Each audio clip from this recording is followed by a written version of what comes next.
So take a look at this other example to see how we use the futuro perfecto del subjuntivo. See again how we have three very clear moments, right? Three distinct moments in this sentence. And take a look how of these three moments, the three of them in the future, the more recent future, there we use the futuro perfecto del subjuntivo, okay? And of course, always we are talking of a hypothetical situation, right? It is an if clause, right? So let's read. Si cuando regreses yo ya no viviere, entrégale esto a la familia.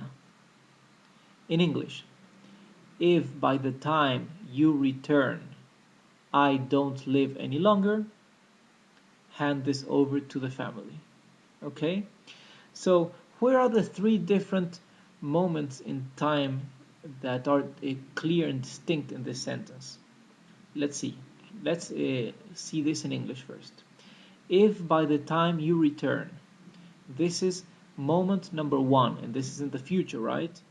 Because you will return in the future, right? If by the time you return, that is moment number one in the future.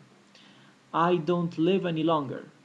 Moment number two in the future, because at this moment I'm alive because I'm speaking, right? I'm saying this. So this is moment number two in the future. Hand this over to the family. Moment number three in the future, right? So we can say if the if clause is met, then hand this over to the family. So that is the more far away future, right? Hand this over to the family. If by the time you return I don't live any longer, right? So which is the more recent future? I don't live any longer, right? So that more recent future is the one where we should use the futuro perfecto del subjuntivo, okay? Now let's see this in the Spanish sentence. Si cuando regreses, right? If by the time you return.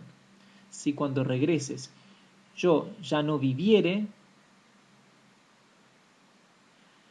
yo ya no viviere means I don't live any longer. Entrégale esto a la familia. Return this to the family. Okay? So you can see that viviere here is futuro perfecto del subjuntivo, right? It is the middle clause. It is the more recent future. Okay? It is inside or within the if clause, yes? Si cuando regreses yo ya no viviere. If by the time you return I don't live any longer. So it is inside the if clause. But inside the if clause we have two different moments, right? If by the time you return I don't live any longer. So it is, remember, the more recent future, the more near to the present. Now let's conjugate this for all the different subject pronouns. Yo hubiere vivido. Tú hubieres vivido. Él hubiere vivido. Nosotros hubiéremos vivido. Vosotros hubierais vivido. Ustedes hubieren vivido. Ellos hubieren vivido. Okay? So, this is a conjugation of the futuro perfecto del subjuntivo for the three different groups of Spanish verbs. But remember, futuro perfecto del subjuntivo, we use the subjunctive mode.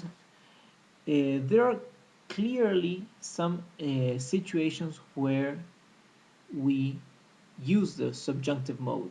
However, modern language has made that today we can find ways of saying and expressing the same things, avoiding the modo subjuntivo and just using the modo indicativo, right? So usually in old literature and poetry and legal and documents and law books and the like, there's when we use more the modo indicativo, the modo subjuntivo, and especially the futuro perfecto del subjuntivo, mainly when we are studying law or reading some legal document. There we will read a lot of this tense, of this Spanish tense.